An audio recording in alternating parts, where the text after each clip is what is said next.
So my family, although I may not look it, they come from rural Pennsylvania. They're lower, middle class, blue collar, uneducated. They never asked for much out of life, and they really didn't get it. My grandfather worked for 29 years on an assembly line for Chrysler.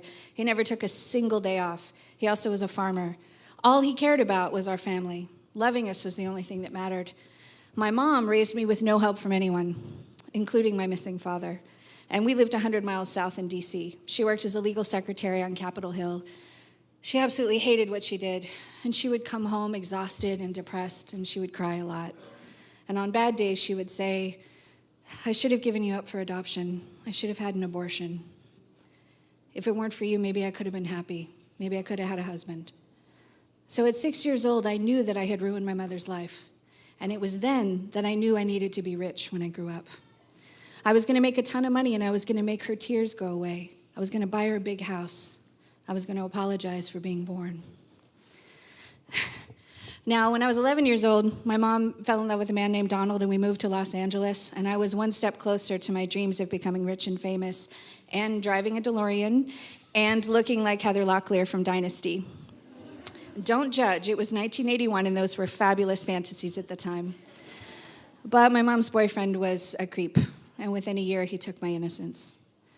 I had all these feelings that I didn't know what to do with, and so I delved into drugs and alcohol and eventually dating all the wrong guys. At 17, I got sober, and I put my pieces of my broken childhood back together, but I was conflicted, and I had a lot of shame. And I figured a girl that had seen the things that I'd seen and done the things that I'd done didn't deserve much. So I still had this ambition. I still wanted to be rich, but now it was in direct conflict with low self-esteem. All through my 20s, I struggled. I went from one shitty job to another. Sometimes I worked 3 or 4 at the same time. I'd make okay money, but then I would just spend it, right? And I was like the hamster on the wheel, just spinning, running myself ragged, but I never actually got anywhere. At 26 years old, I had settled into the safety of just working at a diner in North Hollywood. It was a pie shop, and it was mostly guys, and I made good money. But instead of living out my dreams, I was living paycheck to paycheck, subsisting on boredom, and occasionally sleeping with one of the guys from the restaurant. I had come so far to just stand still. That's when I met Matt. Matt was sitting in my section one night, and he was the most beautiful boy I'd ever seen. He was reading this huge economics book. He was a cross between like Orlando Bloom and Billy Crudup. And so I wiggled over to him with my coffee pot, because, you know, that's how I made tips. And I said, what's a guy like you doing in a place like this, reading a book like that? He had no idea what to make of me. He had never quite met anyone like me, but I made him laugh. And eventually we started talking, and we talked all night, well into the next morning. I had a mad crush on him, of course, but his heart belonged to a sweet little virginal girl in Iowa that he was seeing long distance, which was for the best. Because I didn't sleep with him, instead of being a one-night stand, we became inseparable best friends. We did everything together, and I had no idea how much his friendship was going to change me. He saw me. He knew that I was hiding out. Other people believed my crap and my smoke and mirrors, but he saw that I was afraid, and he pushed me, and he challenged me. And his voice was louder than the one in my head. And when he told me that I could do anything that I set my mind to doing, I believed him. It's like he reminded me of who I was, buried underneath shame and fear.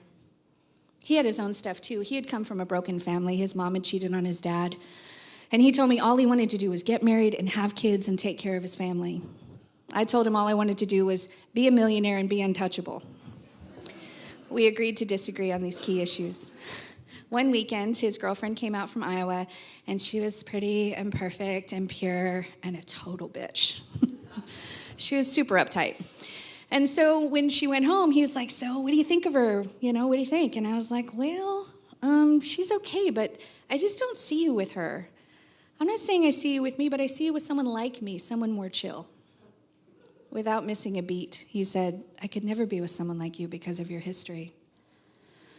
That was his damage. But it also solidified the fact that I never wanted to get married and have kids. I was going to be a rich, successful woman that didn't need anything from anyone. So I went into this tailspin after that. I really just wanted to be successful. He got married and moved to Texas. I quit the restaurant and became a private detective, as you do. And That's a whole other story.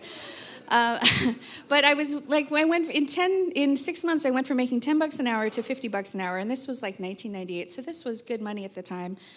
I started making $6,000, sometimes $8,000 a month. I bought my very first brand new car, a Saturn SL1 with 9 speeds of windshield wipers. I replaced all of my cassettes from the 80s with CDs. And as all girls, good single girls do, I bought many, many, many, many pairs of shoes. I was happy. I was making money, right? Now, I couldn't see any of my friends.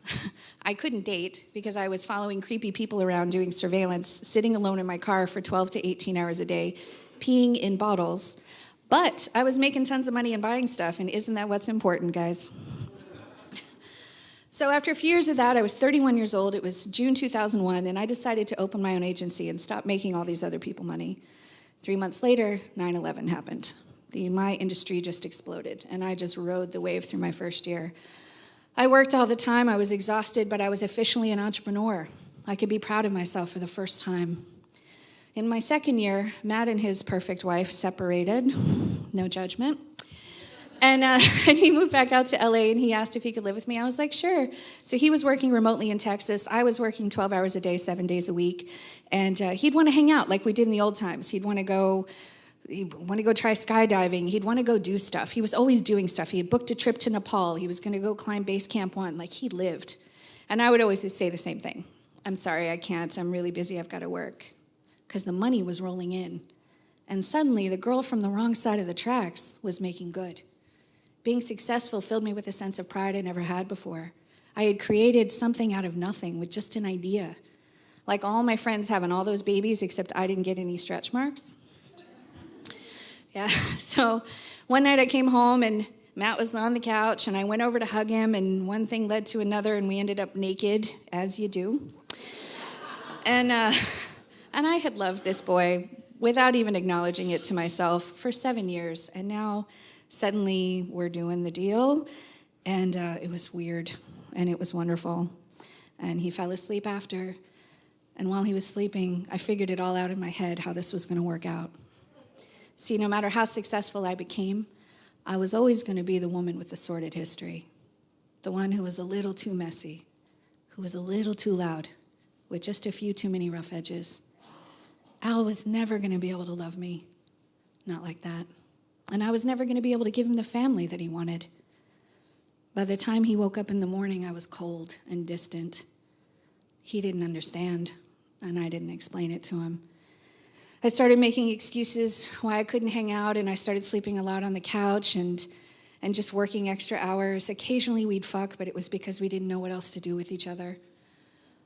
Eventually he stopped coming home. He'd spend a few nights away from home, and I didn't ask him where he was, nor did I care. Nor did I blame him. I didn't want to be around me either. We just couldn't get on the same page. We'd been friends for 7 years, and we'd never had a single argument, and now there was just this war waging between us. So one day, on a Monday, he came in and said that his job needed him back in Texas the following week, so he was going to leave Thursday, drive to Arizona, visit his mom, and then drive through to Texas. I knew that we needed to talk. This was ridiculous at this point. So I made plans with him to have dinner Wednesday night, and I rehearsed in my head all the things I was going to say. I'm so sorry I'm such an asshole. I love you. I don't want anything to come in between our friendship.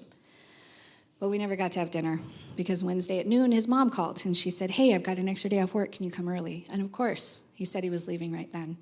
I asked him if we could get coffee or have lunch or something. I knew that I needed to clear the air, but he said he was going. He'd already packed his car. And again, my head knew everything, right? Like I knew that he hated me and he just couldn't wait to get away from me. So I walked him out to his car and he kind of awkwardly hugged me and told me he'd be back in 3 months. And I patted him twice on the back and said, like, yeah, drive safe. And I walked away before he even drove off. 2 weeks later, I still hadn't got my period, which totally freaked me out. This was not my plan. Matt was the one that wanted kids. He was the one that was all about being a dad. I was an ambitious woman with a company to run. I did not have time for this shit. But late at night, when my bullshit was sleeping and my fear, I'd put on the t-shirt that he left behind, and I'd lay on his side of the bed, and I'd wrap around the pillow that still smelled like him. and I would dream about a possibility of a life with him, giving him a baby.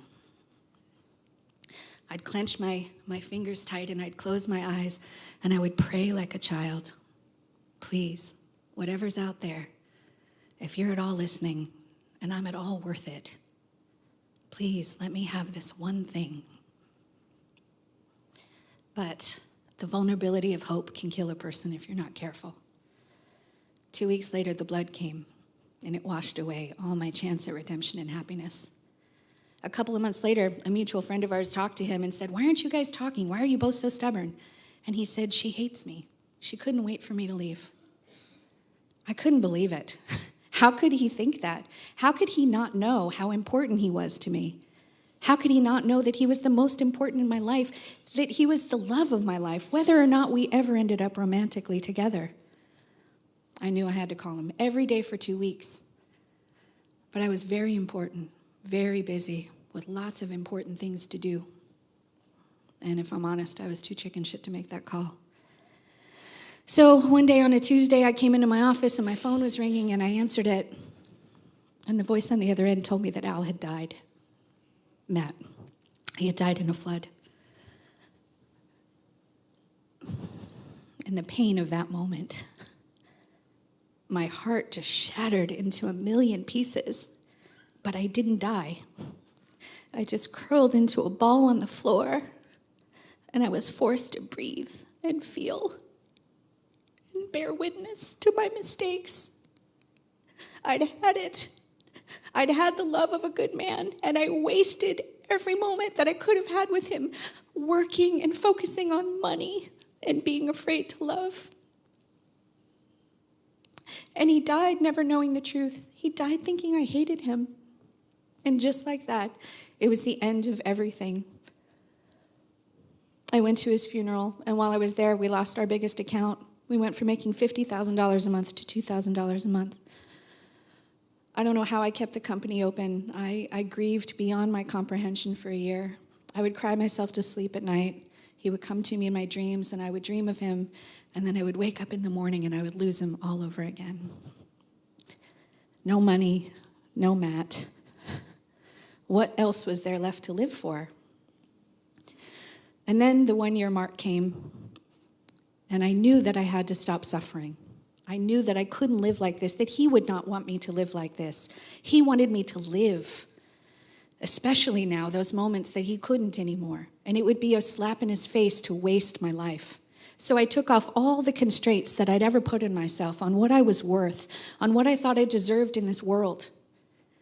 A year later, I made $1 million. I had all the money I ever wanted.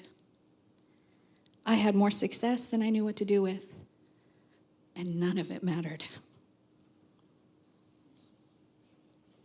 I'd give it all to just sit and have a cup of coffee with my friend, just to see him smile, to hear him laugh, to rest my cheek against his chest and feel his arms around me and just breathe him in just one more time.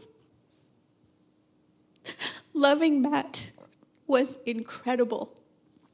Losing him taught me the most valuable lesson I've ever learned my whole life. Money doesn't mean anything. Love is the only thing that matters. And don't waste a single moment of it. Grab life by the balls and don't ever let it go. Thank you.